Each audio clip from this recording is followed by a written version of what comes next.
Welcome back, dear viewers. You're still watching Nile Cruise on Nile TV, and in this special segment, dear viewers, we have a very controversial issue that we're going to be discussing, and it is the impact of climate change on animal environment. And in this context, dear viewers, we have with us our very special guest, Dr. Ali Quriei, is a member of the Egyptian Geographical Society. It's a pleasure to have you, sir, in today's episode of Nile Cruise, of course, and always a pleasure to have you with us in Nile TV, of course. Thank you very much. Thank you very much, Dr. Quriei. A real pleasure. Sir, so first of all, how do you see the causes of climate change taking place in the world? Well, I tell you something. There is a big controversy about this subject. Some scientists say that it is a cyclic event that happens every 12,000 years. And looking back to Egypt, you see that 12,000 years ago it was forest, savanna in Egypt with wild animals. Everything was there green and lots of rain. And this changed. This is the main cause that pushed the pharaohs to come from the heart of the desert, which was lush green, into the river Nile and started their civilization based on the water coming from Ethiopia, actually. That's why Ethiopians say, you know, we are the cause of your civilization. It's not very true. Yes, the water is a gift of God. It's not the gift of Ethiopians. So, and we started our civilization and so on.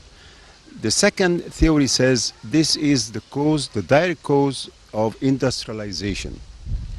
You know, it started in England in the late 1700s, and the factories, the new factories spewed, you know, in the air, lots of toxic air. And through the accumulation of this, there was a very high content of pollution, and it caused what we call, you know, the gases formed around the globe, and they let the ray of the sun come inside the planet, but not go back as before. So creating an increase in the temperature. And this is going on every decade or something. So they held, I mean, the big powers and the whole world actually, they held several meetings to discuss this very, very crucial matter, subject. They had some conclusions and decisions and everything, but very few, you know, came, you know, as a true fact, as something that happened. It did not happen actually. Only the minimal amount of things happened. So the trend is continuing, and it is a catastrophe. Because, you know, with the increase of the temperature, there is a rise in the level of the oceans and seas and all this. In addition to the northern and southern cap of the north and south hemisphere is melting. So increasing again, you know, the height of the oceans and seas, affecting those cities at the edge of the oceans. So this is another problem. So, I mean, the problem is there. They are trying to solve it, but every big country is thinking of its own interests, economic interests.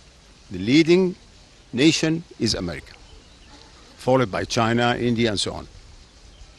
This is the crux of the problem, according to me. Dr. Ali, climate change refers to the range of imbalances that are taking place in the global climate, of course.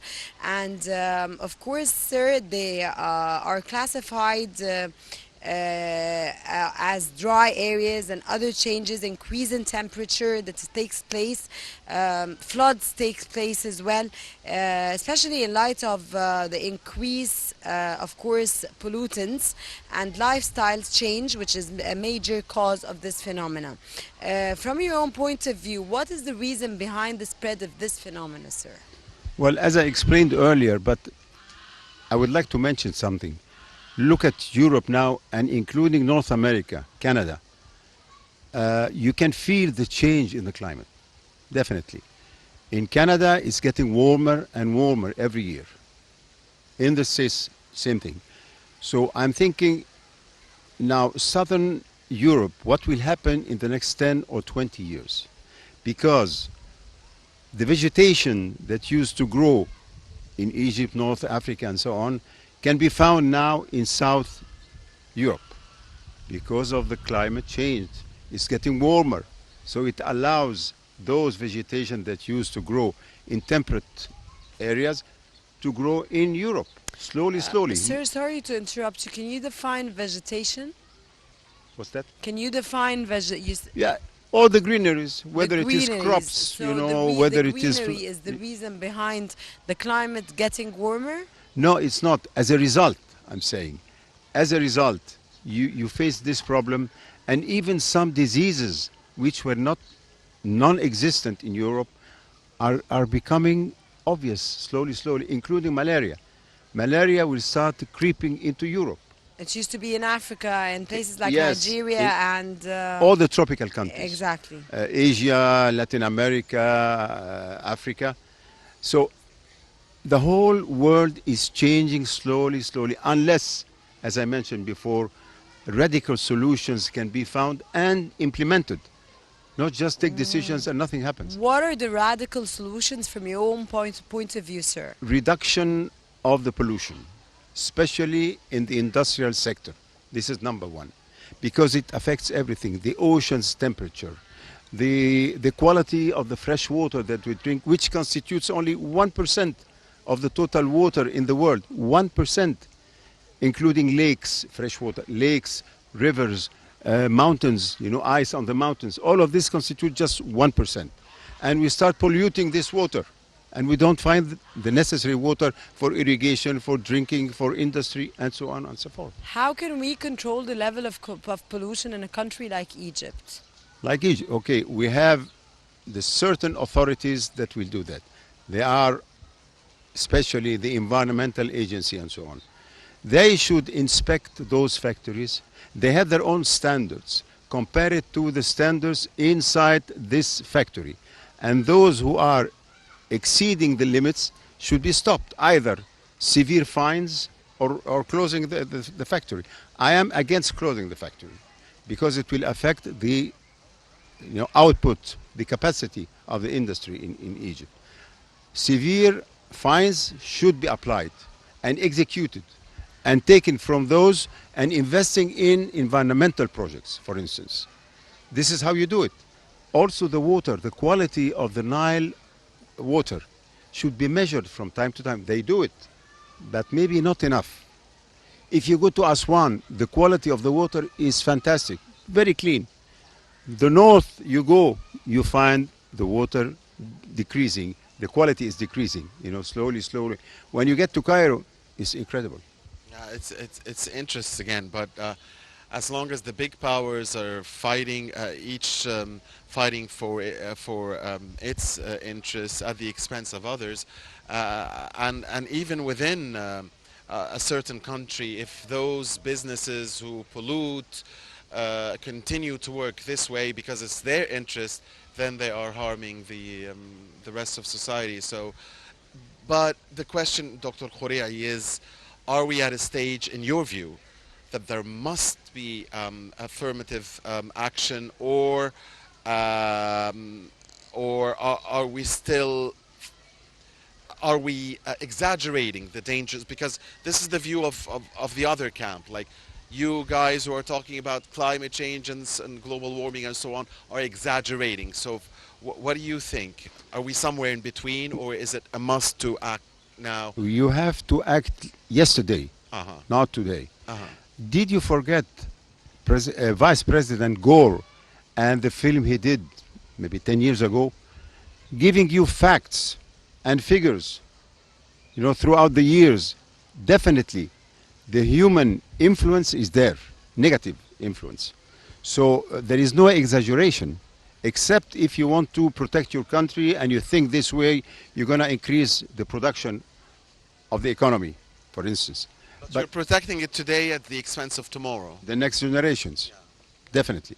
Okay, how can we here in Egypt preserve the rare animals in the zoo, as we are in the Egyptian zoo today, and we'd like to focus on the zoo, sir? I tell you something, the zoo is the savior as far as the wild animals are concerned when they are threatened, because you conserve this species here in the zoo a breeding center, and then send it into the wild. But you cannot just throw it there and tell her, go. No. You have to do something called rehabilitation. Exactly. Slowly, slowly, you get them accustomed on looking for their own food before let them go into the wild. In Egypt, which is an arid country, if you look through the images of satellite, you see that the huge Sahara is there, and only the river Nile and the delta are there until the Mediterranean, when they reach the Mediterranean. That's why I call it an oasis. By the way, oasis could be the North Pole. No vegetation, no nothing. It's also kind of oasis. So this is one way of protecting. And protecting the habitat of the wildlife. Very, very essential and important. And also reducing as much as you can the spread of hunting. Overhunting is another problem, and overgrazing as well. So it starts from here at the zoo, I would say.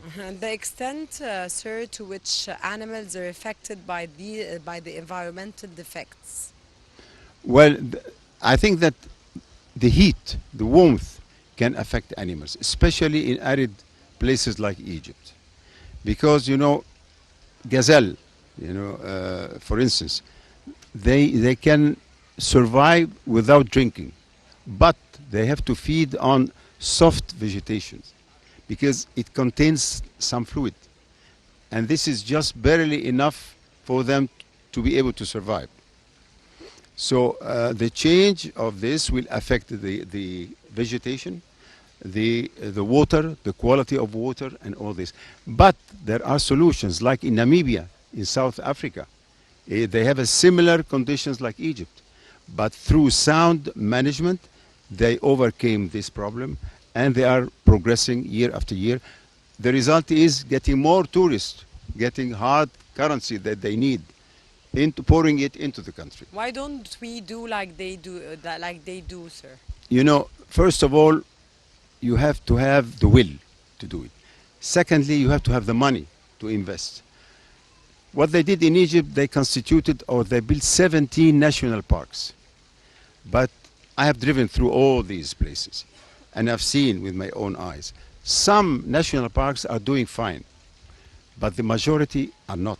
Lack of fund, lack of personnel, how they managed to control this area. It's a huge area controlled by maybe 10 rangers or something. This is not enough. When I asked the authorities some few years ago, why do you take huge chunk like this? You cannot control it, you cannot manage it. He said, we grab the land first and then we start managing and training the people. Dr. Quriei, I wanted to ask you about your memories with the zoo. I'm sure you've been here many, many times. So walk us through. And if you remember the very first time that you came here, maybe when you were a child, I don't know, you tell us. Absolutely. It's my second home because we live next door. Really? Yeah. Wow. We used to come with my brothers, father, mother, and so on. It was different. Less people inside. More animals. أفندم؟ I was telling you what you were gonna say. More animals. More animals, yes, but maybe quality animals, if I can say. Those who are threatened, and they brought them into the zoo. Remember now, if you buy one giraffe, I don't know how much it costs. $500,000 or even more. Very, very, very expensive. So they refer to this as a lucrative business. But what they can do is exchange animals. I give you, let us say, 2-3 lions, you get me a giraffe. The barter deals of yesterday. Yeah, barter. Okay. Of hundreds of years ago. Yeah. That's What are the rare animals? Can you mention them, sir? Oh, it's a big, big issue. But if you talk about the several segments of the world, in arid countries, the gazelles are threatened now because overhunting everywhere. In Asia, for instance, the orangutan in the forest there is very much threatened because they cut the trees, interfering in their own habitat, so they have to retreat in the heart of the forest. So they still follow them to get the young ones, they have to kill the mother first and then take the young. So the harm is twice, killing the mother and taking the wife to rear him somewhere, sell it, or so on. The rhino, the black rhino in Africa, is very much threatened. Rhino in India, in Java, in Indonesia, there are only 40 left on Java. You know, I can name it. Gorillas, there are only 270. I mean, mountain gorillas, not the flatland. Flatland is okay, but the Berg is German.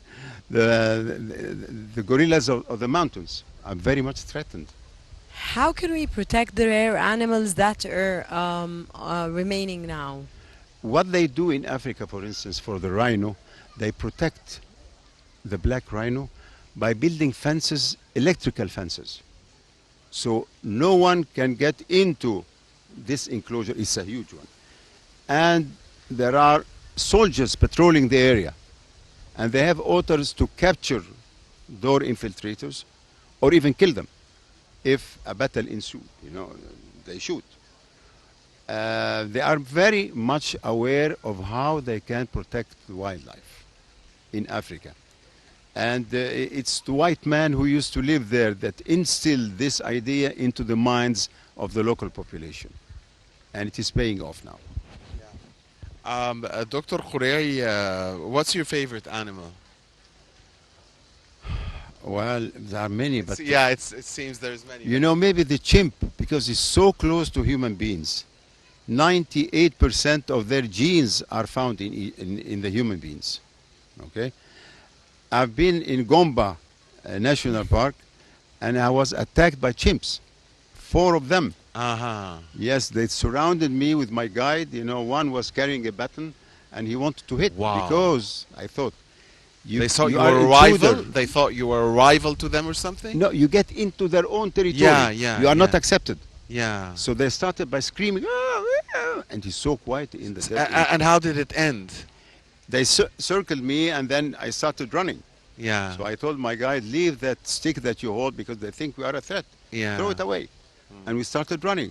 And then my boot was completely destroyed, so I had to know. Oh my But God. anyway, we managed to get down the hill, and then they It was dispersed. fine. Good. Sir, 7 nature reserves in Egypt have been exposed to some imbalances due to the climate change. And this is a question I'm asking you, and I want to ask you another question. Is Egypt among the countries that due to the climate change is going to be warmer or is going to be a colder country? No, it will be warmer. It's going to be Very much. warmer, so we're getting Yes. warmer. In winter, do we get colder or we're going to get warmer? You know, you cannot look at it this way. You have to Yeah, take how do I look at it? average temperature. Uh-huh. Because it's getting warmer and still you have very cold days. Yes, how is this combination? But because this is nature, you cannot control it. But you can discover the problem through reading averages of temperature. Okay. So when you take the average of summer, it is increasing year Yes, after it's year. increasing. Winter is severe, cold in few days, but the majority are clement. You know, it's Normal. Yeah, warmer. It's fine. acceptable. But the problem is the water you get from Ethiopia, for instance, is declining year after year. And secondly, the plants that you grow, they need more water because they're getting warmer. Whereas you get lesser water. Exactly. Well, You know, how are we going to You adjust have to this control it internally here. The people, the population has to cooperate all the time. They should not use the old irrigation systems. This know, needs drop- awareness. And raise awareness. Yeah, So- this is the way to do it. But I'm talking about what we should do. How we do it, awareness. Yes, very, very much so. So it is a long process. It has to be started immediately. And I think that they should mention, based on this, we achieve so and so, written in all the official newspapers and TV and so on, Exactly. so the people feel encouraged to contribute and continue this effort. Hashtags and social media as well. Yeah. Sir, a country like the United Kingdom, do you see in light of the climate change, it's getting warmer as well?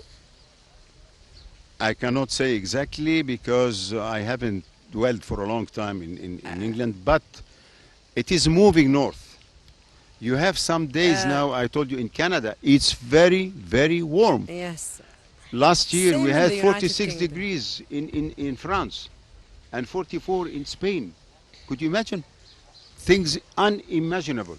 When I used to go to the United Kingdom years ago, when I used to be younger, Yes. with my father, it's totally different when you used to ride the bus. Inside the bus, there's normal ventilation. There's never. It's not. It's not. It's a cold country. Nowadays, when you go and ride the bus, you can't. It's very hot. You can't even bear it. I tell you, in Switzerland, I studied there, I remained there for years. They did not use any air conditioning when I was there. Exactly same in the Now they United install Kingdom. air conditionings everywhere. It's getting warmer and more humid, so you feel it more. Dr. Ali Al-Quriei, member of the Egyptian Geographical Society. Always a great pleasure to have you Thank with you us. very much. Yes, Thank you it's very always much. a We've great enjoyed pleasure it. to Thank have you. Thank you. have Thank you you very with much us, indeed. Dr. The Ali. pleasure is mine. Thank you so much for joining us. Thank you very much for your knowledgeable welcome. information, sir. Thank you. Thank you so much. Dear viewers, this was all for now. Stay with us. We'll be back again.